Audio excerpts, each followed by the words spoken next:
William Brodie was born in 1741. His mother and father had 11 children, and William was the eldest. His father, Francis Brodie, was a well-respected cabinet maker in Edinburgh and taught William the trade. Francis became the deacon, or the head of the Guild of Cabinet Makers. He also became a town councillor, and on his deathbed passed the title, workshop, family home and £10,000 to his son William. However, William would not use his position or power in the respected way his father would have wished. William turned his professional expertise and society connections into a more sinister use. By day he was a craftsman and a counsellor, and by night a drinker and a gambler. Behind closed doors, William had many bad habits and was as far from the respected figure his father was.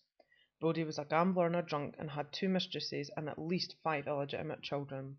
Although nowadays £10,000 is not a lot of money, in the 1700s that sum of money or more was enough to set you and your whole family up for life. Back then, it was common to hear about late night robberies in the old town of Edinburgh. Life was hard and people would do anything to survive. No one would have ever thought that a local businessman and counsellor would be guilty of such crimes. William teamed up with an English locksmith called George Smith. The pair used the knowledge of their trade to make copies of keys to shops and homes that William had worked in. In the evening, the pair would plot and steal from unsuspecting civilians.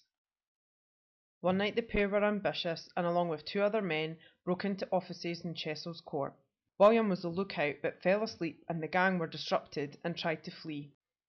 One member was caught and gave up the names of the others to avoid the death penalty.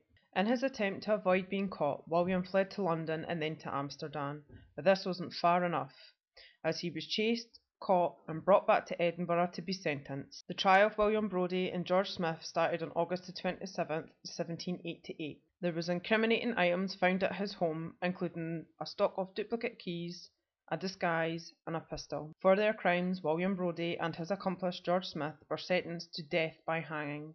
The pair were hung at Tolbooth in the gallows that William himself had designed. There is much speculation to if William Brodie had died that day. Some say he survived and fled to France.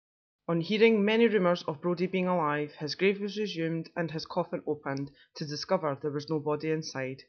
Fact or fiction, what is to be true is William Deacon Brodie is and will continue to be a memorable character in Scottish history.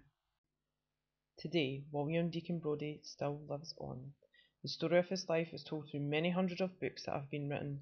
The most famous book that was written was by the Scottish novelist and poet Robert Louis Stevenson, The Strange Case of Dr. Jekyll and Mr. Hyde.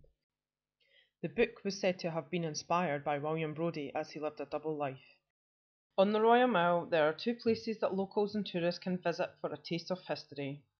The Deacon Brodie Tavern, which is a very popular pub to sit and have a wee whisky and some haggis, neeps and tatties, and the Deacon House Cafe, which is just across the street, which was in fact William Brodie's workshop.